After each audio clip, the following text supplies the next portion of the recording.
Welcome back, guys. This is Lars00 back with another installment of The Waste. After leaving the apartment, they decided if mutant wasters were going to be trying to get at their neck every time they stepped foot outside, then they needed to prepare for what this could mean. They needed to arm themselves. Just a few years ago, William Garver had remembered his stepdad was always very cocky and confident guy. And thinking back, he remembered him saying that he had a stockpile of guns at his house. William and Charlie decided that it was a good time to start heading there. And upon arriving at the house, the door was wide open. They entered the house, William with his hammer ready in hand, and Charlie following up the rear with a machete in hand. As they looked around the house, they eventually made their way downstairs. Keep in mind, William and Charlie had grown up in the house and had full knowledge of where the stockpile of guns were. Upon walking up to the door, Charlie looked at William and exclaimed, "You happen to take any keys from the old man?" William responded, "No, but I've got something better," and set down his hammer to now wield a crowbar found in a nearby washroom. Putting it in the door and breaking the door open with a powerful crack, Charlie and William walked into the pitch-black room and turned on the lights. They were greeted with the finest arsenal of weapons the wasteland had to offer. William, in slight shock, slight excitement, dropped his crowbar and exhaled. "Holy shit." Charlie said, "Man, look at these damn weapons. I'm gonna put down so many dead ones with this beauty." Charlie was holding an AK-47 standard issue, and a mighty pretty one at that. He looked at William and asked, "What's wrong?" William, looking down, said nothing. "Just the idea of taking from our dead stepdad just doesn't sit well with me." Charlie, equally as sympathetic to William, "I don't think he minds. I mean, did you see the way Mom smashed open his brains?" Before he could finish, William went to the back of the room and picked up a shotgun.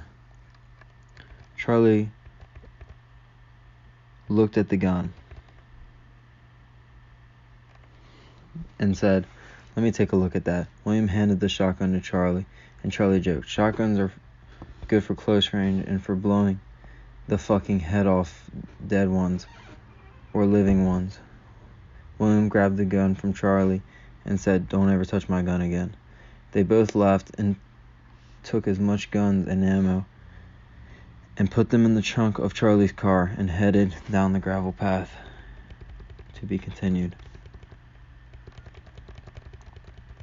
Going down the gravel path of their stepfather's nursery, they started to see the dead ones were everywhere.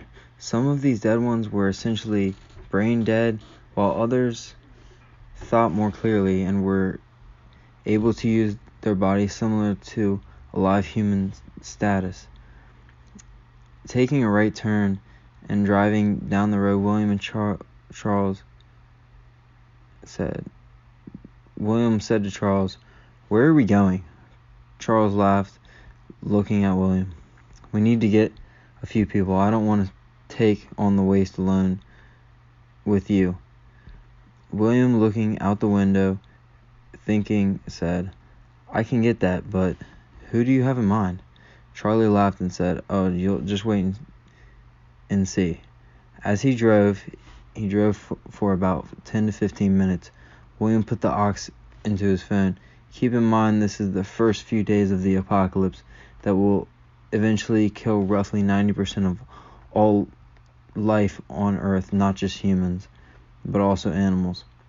And even some plants will become wasters once they die.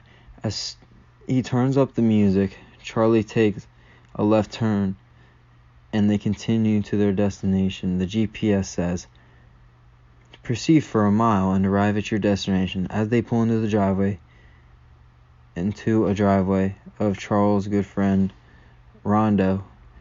Charlie presses on his horn. William quickly stops him. Are you fucking insane? Every lurker in the state of Ohio heard that shit. Charlie pushes William away, saying, We are on a short time schedule, and the end of the world doesn't wait on lollygaggers. William sits back in his seat and begins to think, why did my boss not have any bite marks on him? I remember the broadcast. If someone infected bites you, you join the club. You get to be a waster, a mindless, flesh-hungry 150-pound, bloodthirsty monster trying to sink its teeth into anything and anyone. But this didn't make sense. His boss had no bites. How could he have turned into